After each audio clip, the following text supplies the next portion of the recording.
여러분 잘 아시는 것처럼 중국의 진시황은요, 천하를 통일하고 나서 일명 만리장성을 쌓습니다. 물론 그가 처음 쌓은 건 아니고요, 기존에 있던 성벽을 더 보강해서 쌓은 거예요. 근데 그 길이가 엄청납니다. 지도상에 나타난 것만 해도 2700km인데 중간에 갈라져 나온 것까지 모두 합치면은 6400km나 된다고 합니다. 이 길이는요, 지구의 반지름에 맞먹는 그런 길이라고 하죠. 엄청나죠? 자, 그런데도 중국 정부는요, 해마다 그 길이를 계속 늘려서 발표를 합니다. 최근에는요, 거의 이 만리장성의 길이가 2만여 킬로미터에 이른다, 그렇게 발표를 했어요. 이 정도라면 지구 전체 둘레의 절반입니다. 대단하죠? 어쨌든 그래서일까요? 현존하는 세계 7대 불가사의 가운데 하나가 만리장성이에요. 자, 그렇다면은 진시황은 왜 이 엄청난 성을 쌓았을까요? 예, 북쪽의 흉노족이 침략하는 걸 막아보기 위해서, 방어하기 위해서. 끊임없이 흉노족이 괴롭혔기 때문이죠. 여러분, 그렇습니다. 옛날 성을 중심으로 살던 시대에 성벽은요, 그 성을 지켜주는 방벽과 같았어요. 보호막이었어요. 마치 저수지를 담고 있는, 그 물을 담고 있는 댐과 같은 것이죠. 근데 만약에 그 댐이 무너지면, 성벽이 무너지면 어떻게 되겠어요? 여러분 아시는 것처럼 남쪽 유다는요, 바벨론의 3차례에 걸친 침략을 받습니다. 그리고 결국 마지막 시드기야 왕 때 백성들 상당수가 바벨론으로 포로로 끌려갑니다. 그런데 그리고 나서 70년이 지난 후 하나님은 약속대로 이 백성들을 다시 본토로 돌아오게 하십니다. BC 538년 당시 페르시아 왕 고레스가 칙령을 내려서 너희 유다 백성들아, 너희 본토로 돌아가거라, 칙령을 내린 거예요. 자, 그리고 나서 80년이 지난 BC 458년에 두 번째 귀환이 있습니다.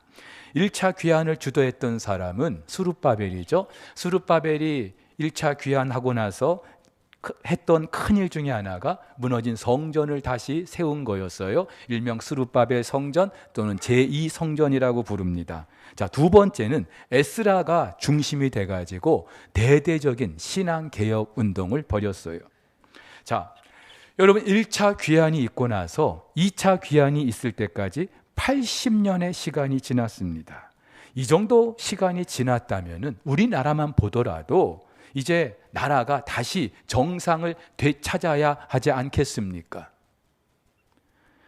아무리 페르시아가 통치하는 그런 상황이라 할지라도 그래도 80년이 지났으면 다시 나라가 제 모습을 찾아야 될 거 아니에요. 그런데요, 2차 귀환이 지나고 나서도 14년이 지난 아닥사스다 왕 제20년 페르시아 땅에 있던 느헤미야의 귀에 들린 소식은 너무나 참담한 거였어요.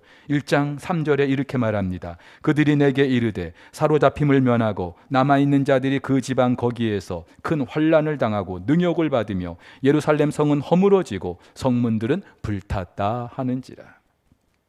그렇죠? 첫 번째 귀환이 있고 나서 거의 100년이 다 돼가는 시점인데도 여전히 이 백성들이 큰 환난을 또 능욕을 받고 있는 거예요. 그네들의 울타리가 돼줘야 될 성벽조차 존재하지 않아요. 다 무너져 내리고 성문이 불타버린 거예요. 물론 이 백성들도 나름대로 나라를 복구하기 위해서, 재건하기 위해서 애를 썼을 거예요. 하지만 그 땅에 머물던 사람들의 숫자가 워낙 적고 또 물리적으로 갖춘 것이 없다 보니까 늘 끊임없이 주변 민족들의 공격과 약탈을 받을 수밖에 없었던 거죠. 하지만 그래도 감사한 것은요, 우리 하나님은 이런 모든 형편을 다 알고 계셨어요. 보고 계셨어요. 그리고 때가 되어서 그 백성들을 다시 회복하실 그 일들을 시작하시는데, 그 일을 위해서 사용하신 사람이 누구입니까? 예루살렘 본토에 살던 사람이 아니에요. 저 멀리 페르시아에 살던 느헤미야라는 사람입니다. 여러분, 이 느헤미야는요, 그 할아버지의 할아버지 때 바벨론의 포로로 끌려가가지고 이방 땅에서 태어난 그런 사람이에요. 즉 우리식으로 말하면은 미국에 이민을 가가지고 2세도 아니고 3세도 아니고 4세, 5세 정도 되는 그런 사람이에요. 한국말도 모르겠죠, 그 사람들은? 느헤미야도 마찬가지였을 거예요. 유다 본토에 한 번도 가본 적이 없어요. 그런데도 하나님은 이 느헤미야를 통해서 무너진 당신 백성들을 회복하십니다.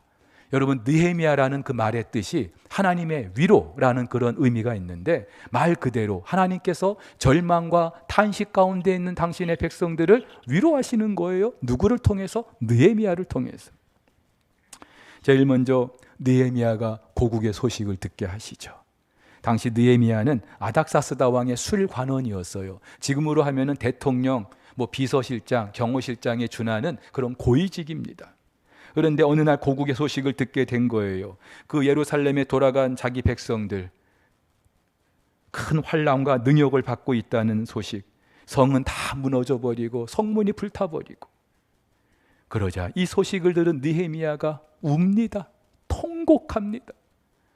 수일 동안 슬퍼하면서 하나님께 금식하며 기도하였다고 합니다. 하나님 보십시오. 들으셨습니까? 우리 백성 예루살렘이, 이 백성들이 지금 이렇게 어려움을 겪고 있습니다. 하나님이 본토로 돌아가게 하신 지가 이미 100년이 다 돼가는데도 아직도 이 백성들의 모습이 이렇게 참담합니다. 어떻게 하면 되겠습니까?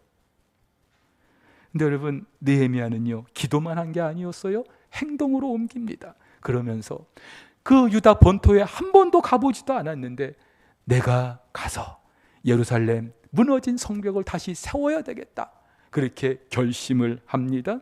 그리고 감사하게도 하나님은 그의 기도를 들으시고 당시 그가 섬기던 아닥사스다 왕의 마음을 움직여서 가서 예루살렘에 가서 그 무너진 성벽을 다시 재건할 수 있는 그런 모든 만반의 준비를 갖추게 해주시는 거예요. 여러분, 참 놀랍지 않습니까? 오늘 느헤미야가 고백한 것처럼 하나님의 선한 손이 느헤미야를 도우셨기 때문에. 사랑하는 우리 성도 여러분, 하나님은 이런 분이시죠. 우리가 에스더서를 우리가 묵상하고 있습니다마는 하나님은요, 그 아수에로 왕의 마음을 움직이셔서 30일 동안 왕이 찾지 않았던 그 에스더가 이뻐 보이게 하시는 분이 우리 하나님이셨어요. 고레스의 마음을 움직여서 이방 땅에 있는 그 유다 백성들을 돌아가게 하셨어요. 그 하나님께서 지금 이 아닥사스다 왕의 마음을 움직이셔서 만지셔서 이 엄청난 일을 시작하게 하시는 거예요. 자, 그런데요, 실제로 이 예루살렘에 와서 그 성을 살핀 느헤미야가 목격한 그 현실은 더 참담했어요. 13절 말씀대로 성벽이 다 무너졌어요. 성문은 불에 탔어요. 무너져린 성벽에 그 잔해와 온갖 쓰레기가 더미를 이루고 있어요. 오죽하면은 지금 느헤미야가 말을 타고 그 성벽을 둘러보고 있는데 말이 지나갈 곳이 없을 정도로 길이 없는 거예요. 여러분, 오늘 성경에서 그 예루살렘 성이 다 무너지고 성문이 불탔다는 이야기 1장 3절에서 2장 3절에서 2장 13절에서 2장 17절에서 계속 반복하고 있어요. 무슨 말입니까? 이 성경을 읽는 독자들에게 이 현실을 좀 보라, 알라, 이 말이죠. 지금 느헤미야, 이 예루살렘이 지금 어떤 상황인지 이 형편을 좀 보라, 이 말이죠. 알라, 이 말이에요. 근데 저는요, 이런 예루살렘의 그 형편을 이렇게 묵상하다 보니까 오늘날 교회가 그런 것 같아요. 이 땅의 교회들이. 지난 기독교 역사는요, 교회를 무너뜨리기 위한 그런 사탄과의 싸움이었어요. 주님 오실 날이 점점 가까워지면서 악한 사탄의 공격이 점점 거세지고 있습니다. 특별히 코로나로 인해서 예배조차 제대로 드리지 못하게 됐고요. 교회의 정체성마저 잃게 된 그런 상황입니다.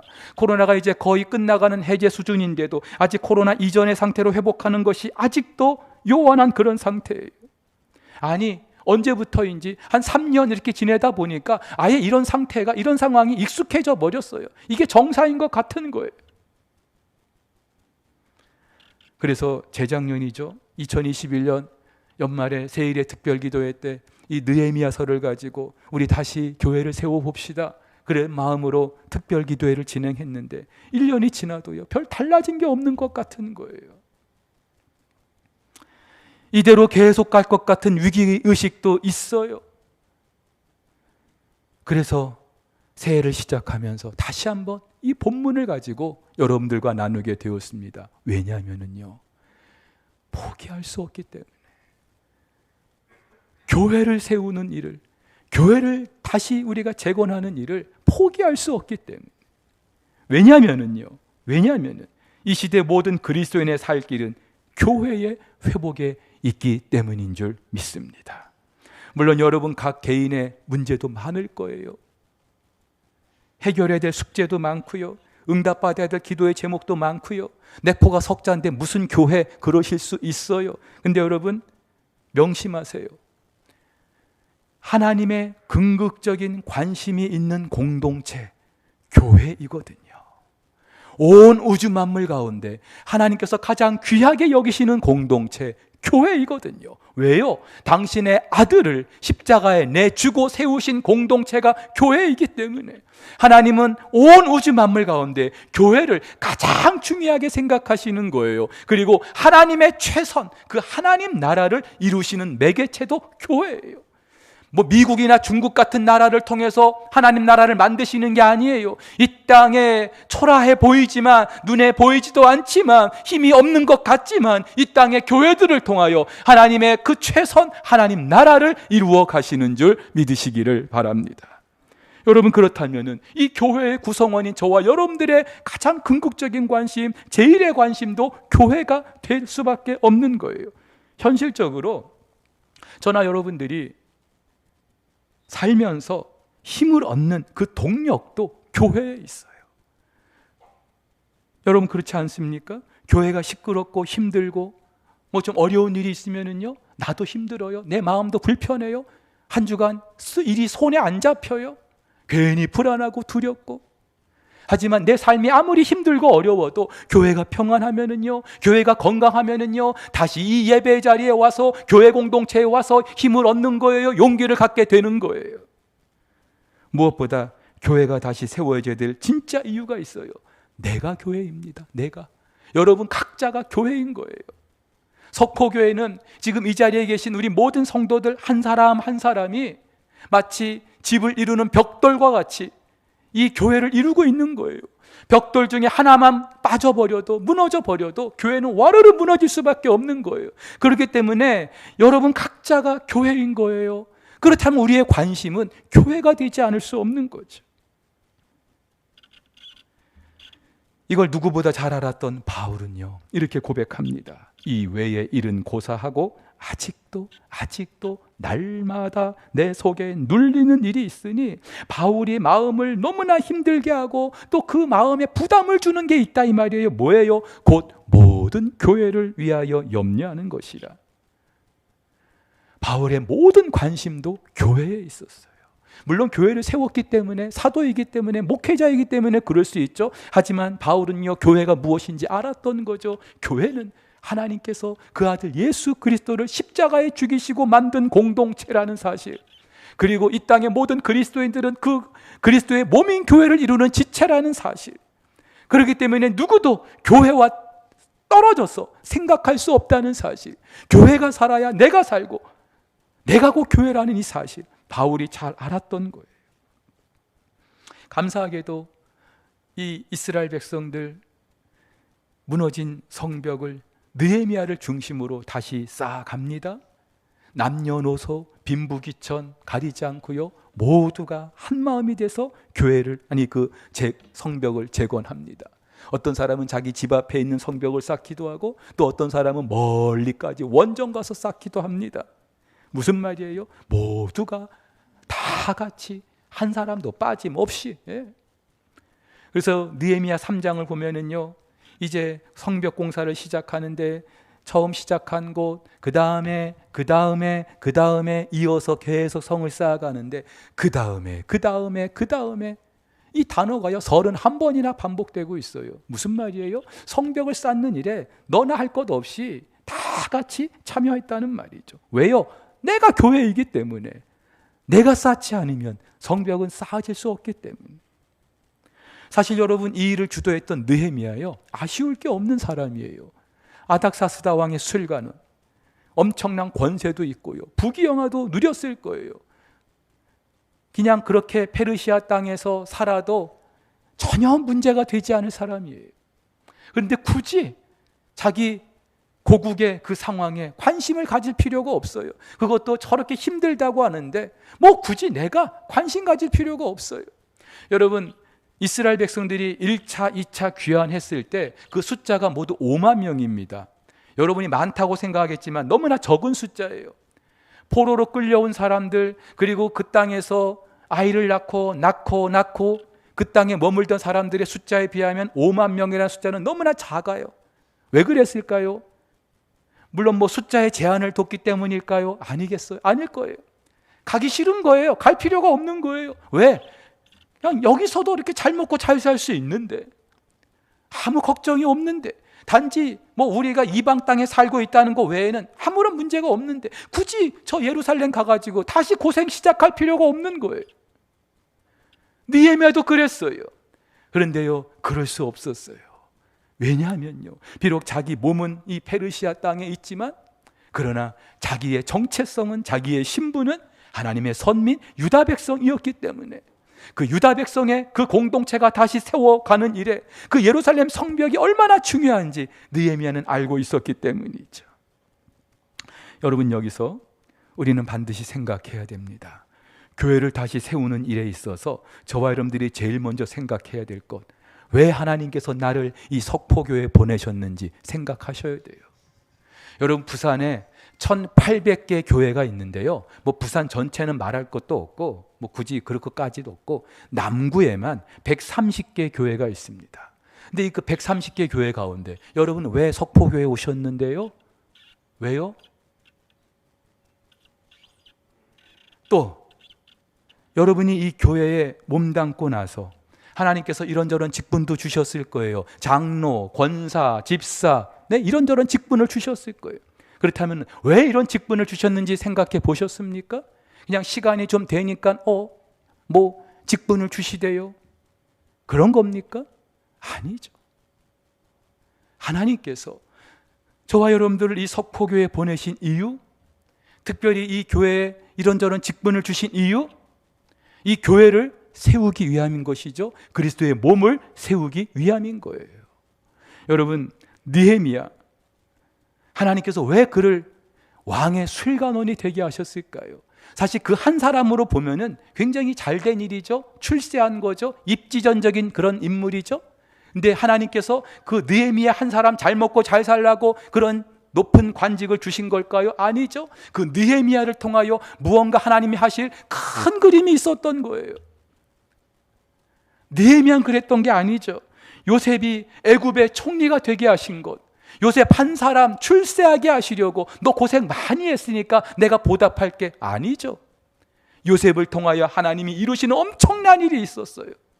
모세가 바로의 공주의 아들이 될 수 있었던 것도 마찬가지고요, 다니엘이 바벨론의 총리가 된 것도 마찬가지고요, 에스더가 대페르시아 제국의 왕비가 된 것도 마찬가지고요. 그 한 사람만을 위해서 주신 게 아니에요. 하나님이 그들을 통하여 이루실 일이 있었던 거예요. 그것이 무엇입니까? 하나님 나라인 것이죠. 하나님의 공동체 교회를 위한 거였어요.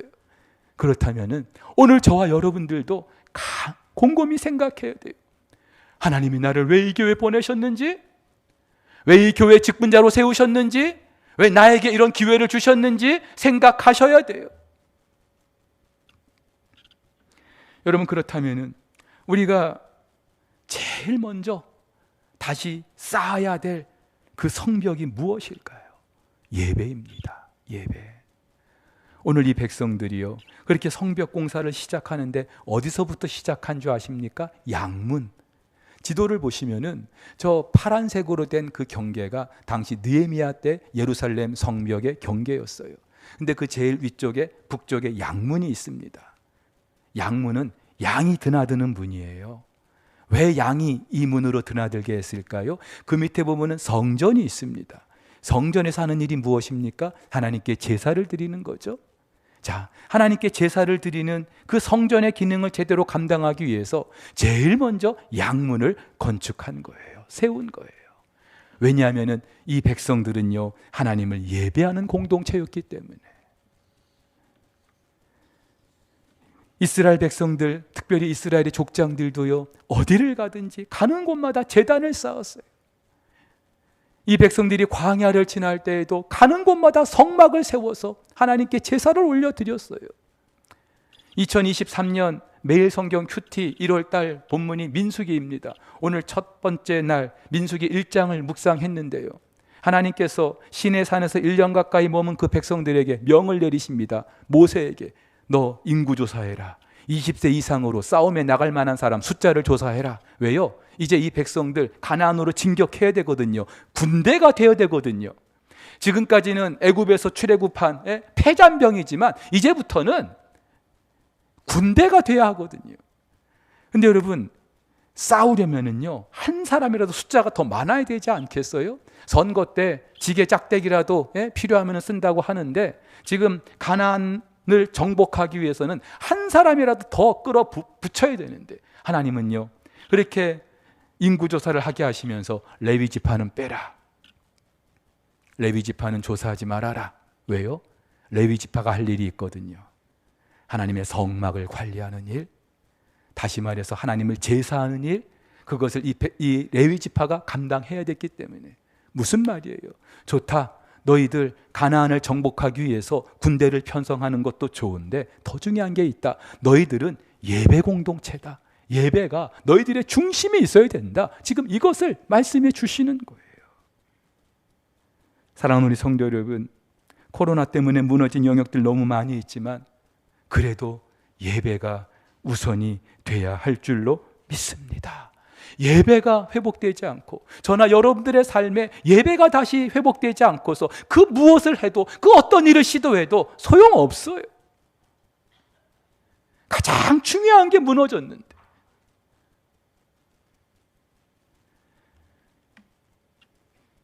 예배도 우리가 여러 가지 생각해 볼 수 있습니다만, 여러분, 이 회중 예배만 해도요, 이 회중 예배가 살기 위해서는 일단 모여야죠. 한 자리에 모여야죠. 현장에 나와야죠. 코로나 때문에 유튜브 예배를 어쩔 수 없이 드리고 있어요. 하지만 여러분, 좋아요, 시대의 흐름상 어쩔 수 없는 일이지만 교회가 무엇인지 알아야 돼요. 교회는 유기적인 공동체예요. 우리 각 사람이 인격을 이룬 그런 각 사람이 이 교회를 이루는 하나의 일원이 되는 거예요. 서로 몸을 부대껴야 교회라는 말이에요. 물론 이 공동체 안에서 상처를 주고받을 수도 있어요. 괜찮아요. 그러면서 서로 회복하고 또 더 좋은 공동체를 만들어가는 것이 교회이기 때문에. 아울러서 이 예배가 정말로, 이 회중 예배가 제대로 세워지기 위해서는요, 이 예배를 섬기는 일꾼들이 있어야 되는데, 여러분들도 느끼시다시피 코로나가 시작되면서 이 예배를 섬기는 일꾼들이 눈에 띄게 줄었어요. 예배당을 청소하는 분도, 차량 운행하는 분도, 주차 관리하는 분도, 예배 안내하시는 분들도, 성가대도, 찬양팀도. 그나마 우리 성가대 조금 늘었는데 아직 더 있어야 돼요. 특별히 남자분들 좀 자리 좀 채워주세요. 노래 못해도 괜찮아요. 그냥 자리만 채우세요. 예배가 살려면은요, 예배를 섬기는 손길들이 있어야 되는데 그저 극장에 와서 관람을 하는 것처럼, 여러분 어떻게 예배가 살 수 있겠어요? 근데요, 예배가 회복되기 위해서 정말 필요한 게 있는데 우리들의 말씀과 기도 생활이 회복돼야 합니다. 감사하게 작년 한 해 그래도 코로나 가운데서도 우리 성도들이 성경을 읽고 또 필사하는 일들을 많이 이렇게 해주셨어요. 그러면서 참 은혜를 많이 받으셨을 거예요. 제한적이긴 하지만 양육과 훈련에도 많이 참여해 주셨어요. 감사해요. 근데 아직 멀었어요. 기도는 더 심각해요. 우리가 요즘 특세니까 조금 많이 나와 기도하시는 것 같은데 평상시 새벽기도 한번 와보세요. 너무나 초라해요. 금요기도에도요, 코로나 이전의 상태로 회복되려면 아직 멀었어요. 코로나 중에도 코로나 전처럼 할 거 다 하는데 왜 기도는 안 하는데요? 왜 기도의 자리에 못 오시는데? 여러분, 말씀과 기도가 회복되지 않는데 어떻게 우리 예배가 회복될 수 있겠어요? 말씀과 기도는요, 내 몸의 근육과 같은 거예요. 근육이 있어야 뭐 정상적인 활동을 할 수 있을 거 아닙니까? 그런데 근육이 빠지는 것도 몰라요. 그러다가 어느 날 갑자기 와르르 무너지는 자기를 경험하게 되는 거죠. 여러분, 이 모든 걸 우리가 함께하기 위해서 올해 전교인 가정예배 캠페인을 시작하려고 합니다. 여러분들 중에 이미 뭐 가정예배 드리는 분들도 많이 계시겠지만은 아직 시도를 안 한 분들, 이번 주간부터 같이 동참해 주시기를 바랍니다. 그냥 뭐 예배 한번 집에서 더 드리는 그 정도가 아니고요. 예배가 내 삶에 회복되는 그런 하나의 계기가 되는 마음으로 우리 가족들이 뭐 숫자가 얼마든 간에 한 자리에 모여서 하나님을 찬양하고 감사하고 또 말씀을 묵상하고 함께 기도하고 함께 축복하고 얼마나 좋아요. 여러분, 교회 중에 제일 작은 교회가 우리 가정교회 아닙니까? 가정교회가 회복될 때 이 석포교회도, 우리 대한민국의 교회도 회복이 될 줄로 믿습니다. 근데 또 하나 제가 올해 여러분들과 함께 정말 같이 이렇게 해보려고 하는 게 있어요. 감사의 회복입니다. 뭐 뜬금없이 감사합니까? 1년에 2번 맥주감사절, 추수감사절 때도 아닌데, 여러분, 감사는 우리 모든 성도들의 일상이 되어야 하죠. 바울도요, 항상 기뻐하라, 쉬지 말고 기도하라, 범사에 감사하라. 근데 그 이유가 있어요. 얼마 전에 어떤 권사님이 저에게 그런 말씀을 하셔요. 목사님이 행복하게 목회를 하셨으면 좋겠대요. 제가 권사님 말씀 들으면서 참 많이 부끄러웠어요. 죄송했어요. 내가 행복해 보이지 않았나 보구나. 내 얼굴에 늘 수심이 가득했나 보구나. 근데 여러분, 맞거든요. 목사가 행복해야 교회가 행복하거든요. 그래서 어떤 교회 성장학자는요, 목사의 표정이 달라지면 교회가 성장한다, 그런 얘기도 했어요. 근데 권사님 말씀 듣고, 그래, 맞는데 내가 어떻게 행복한 목회를 할 수 있을까? 뭐 모든 게 다 갖춰지면 행복할까? 근데 여러분, 세상에 모든 거 다 갖추고 목회하는 목회자들이 얼마나 돼요? 목회자뿐입니까? 여러분들도 일상에서 모든 거 다 갖추고 사는 분들 누가 있어요? 이런저런 게 갖춰져야 행복할 것 같다? 그날은 오지 않을 거예요. 그래서 기도하면서 고민 끝에 내린 결론이 있어요. 행복은 누가 나에게 가져다 주는 게 아니구나. 내가 몸부림하면서 이 행복을 찾아야 되겠구나. 여러 가지가 있겠지만은 감사하기로 했어요. 감사하자. 그래, 감사하자. 왜요? 감사하면 행복하거든요. 우리가 지금 특세 진행하고 있는데 주제 찬양이 이제 역전되리라 해요. 근데 그 주제 찬양 그 내용 중에 이런 가사가 있어요. 저들은 너의 입을 보고 있다. 너의 입을 지켜라. 무슨 말입니까? 원수 마귀는요, 우리의 입을 보고 있다는 거예요. 우리 입에서 무슨 말이 튀어나오는지, 불평과 원망의 말이 쏟아져 나오면 참 잘한다, 어쩌면 나를 똑 닮았니, 막 그럴 거예요. 근데 누가 봐도 힘들어요. 참 어려워요. 그런데도 감사해요. 감사해요. 사탄은 7길로 도망가고 우리 하나님은 기뻐하실 줄로 믿습니다. 하나님이 기뻐하시면 나도 기쁜 거예요. 이 감사 캠페인은 3월부터 시작할 건데요, 미리 여러분 감사하세요. 저도 오늘부터 감사일기 썼어요.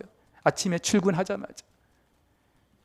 오늘 제가 아침에 아내와 함께 이렇게 교회를 오는데 아직 어둑어둑 해도 뜨기 전이죠. 근데 막 사람들이요, 해돋이 본다고 막 무리를 지어가지고 바쁘게 움직이는 거예요. 근데 제가 그 사람들 보면서 얼마나 행복했는지 아세요? 감사했는지 아세요? 그래, 니들은 해 뜨는 거 구경하라고 가니? 나는 저 해를 만드신 하나님, 저 해를 어김없이 떠오르게 하시는 그 하나님을 예배하기 위해 간다. 그 생각하니까 얼마나 감사한지요. 사랑하는 우리 성도 여러분, 제가 앞서 만리장성 소개했는데 진시황이 이 만리장성을 쌓고 만세반서 그 영화를 누렸으면 참 좋았을 텐데 너무나 아이러니하게 그 만리장성 쌓다가 진나라가 망하거든요. 왜냐하면 워낙 큰 공사다 보니까, 욕심을 부려서 공사하다 보니까 이 공사에 동원된 인력, 물자가 엄청난 거예요. 그러니까 백성들이 못 견디는 거죠. 못 살겠다고 아우성인 거예요. 성은 세워져 가는지 모르겠지만 정작 백성들이 못 살겠다고 결국 그 나라가 망할 수밖에 없었어요. 여러분, 우리가 뭐 대단한 거 안 해도 괜찮아요. 올 한 해 무너진 우리의 예배를 말씀과 기도의 자리에서, 감사의 자리에서, 우리 가정에서부터 다시 회복할 수 있기를 예수님의 이름으로 축복합니다. 축복합니다.